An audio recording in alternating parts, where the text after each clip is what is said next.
Mas não só ele, são muitos os casos. Eu queria citar o de Saul, em 1 Samuel 15, verso 10 e 11, tá? Quando o próprio Deus diz que se arrependia de ter colocado Saul como rei. Por que razão? Diz o texto: porque ele deixou de me seguir e não executou as minhas palavras. Ele deixou de ser rei? Não. Foi rei até o final. Até o último dia, até o último suspiro, ele continuou como rei. E isso não pode nos enganar, irmãos. Unção, consagração, título não pode nos enganar. Não pode nos iludir. Porque você pode ficar com isso por resto da vida. Você é o quê? Sou diácono. Você é o quê? Sou presbítero. Você é o quê? Evangelista, pastor. Sou bispo. E às vezes isso só serve para corromper a própria pessoa. Porque ela entende mal a autoridade que não é nossa, ela é só emprestada. O termo bíblico para isso é mordomia. Engraçado que nós no Nordeste, principalmente aqui no Rio Grande do Norte, a palavra mordomia tem dois sentidos. O mais conhecido deles, qual é? Quando as pessoas falam assim: fulano só quer mordomia. A gente distorceu o sentido da coisa. Não foi? Só quer mordomia como se a pessoa só quisesse ser servida. Mas mordomia é o contrário, querido. Mordomo é quem serve. E não quem é servido. Então se alguém dissesse fulano só quer mordomia, seria equivalente a dizer fulano só quer servir. E não teria nada de errado nisso. Não teria nada de errado.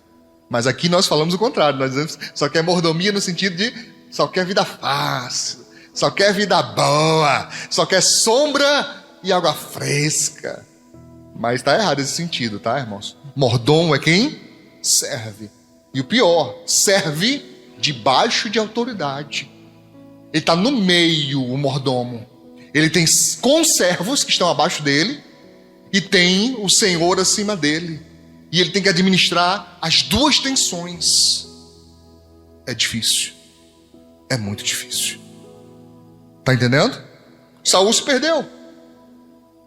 Quando chegou a ser rei, pouco a pouco foi abandonando a identidade de servo de Deus.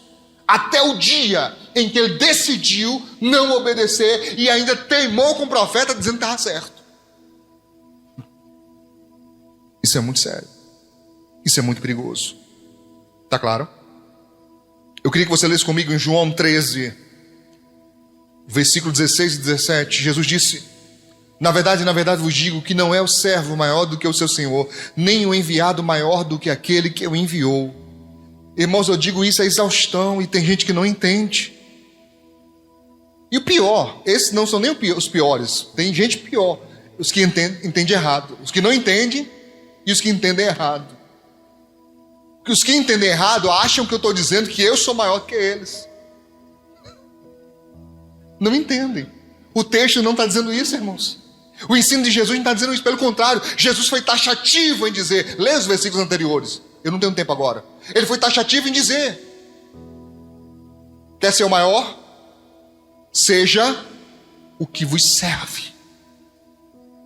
Nós reduzimos para seja o menor. Mas não está falando de altura, não. E nem sequer de posição. Porque para alguém servir não tem a ver com posição.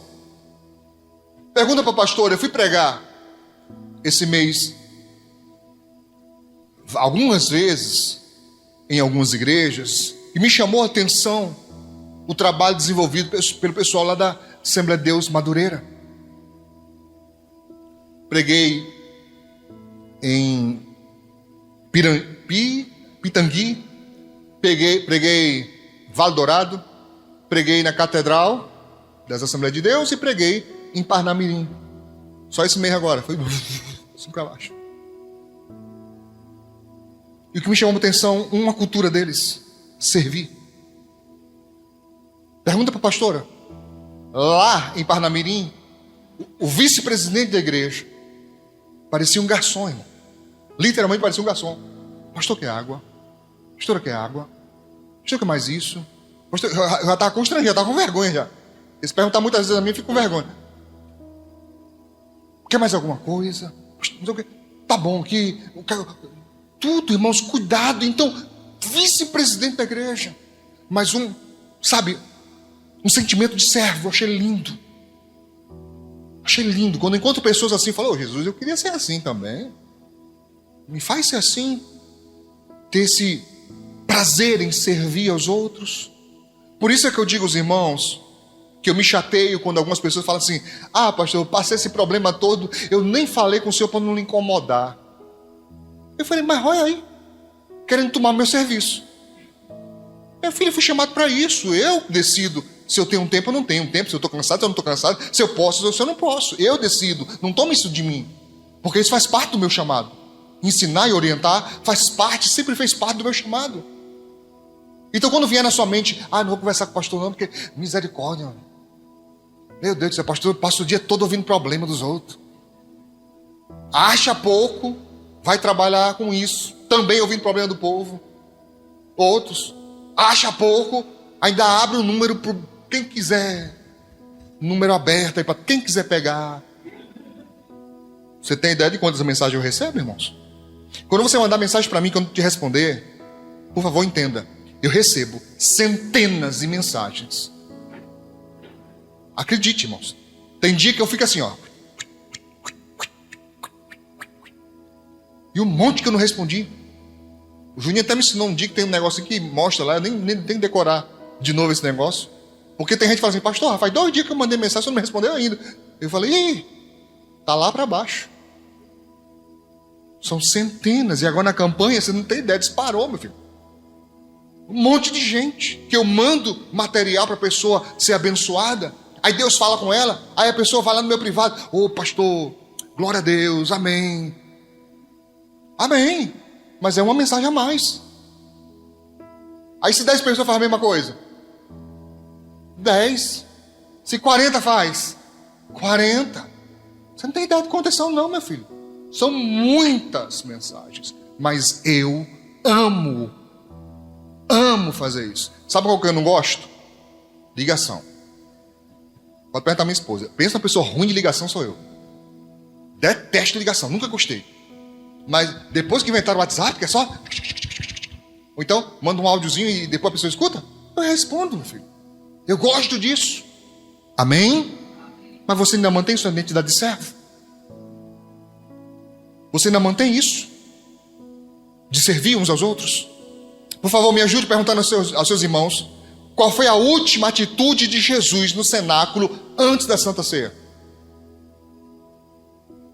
Só teve isso. Depois da Santa Ceia, acabou-se.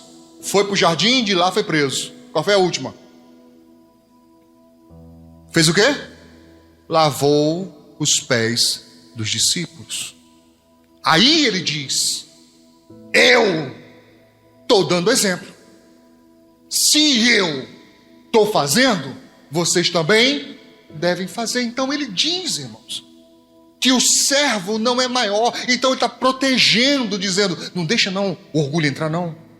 Mantenha a identidade de servo. Mantenha aquela alegria de servir, aquela alegria de fazer. Não deixa que o teu chamado impeça você de manter-se fiel até o final. Amém? E acredite, é perigoso. Nós corremos um risco. Vocês estão entendendo, irmãos? Saindo do chamado e do propósito. Atenção a isso. Em Lucas capítulo 15, do verso 1 ao 32, eu não vou ter tempo de ler, só citar. Mas Jesus está rodeado nesse momento, ou naquele momento, melhor dizendo, de doutores da lei. E eles, observando Jesus, perceberam que ele comia junto com os pecadores. E ali pecadores, irmão, é engraçado, porque todos nós somos, mas eles faziam distinção. Os pecadores são eles, nós não somos. Nós somos fiéis. Mas o que eles falavam sobre pecadores, né? Ali estavam prostitutas, ali estavam cobradores de imposto, ali estava todo tipo de gente simples, que eles, doutores, se achavam superiores. e murmuraram contra Jesus, dizendo: metido no meio da ralé. Aí Jesus, sabendo disso, lança uma parábola com 3 histórias. O capítulo 15 é uma parábola só, dividida em 3 histórias. A primeira fala de quê? Da ovelha perdida.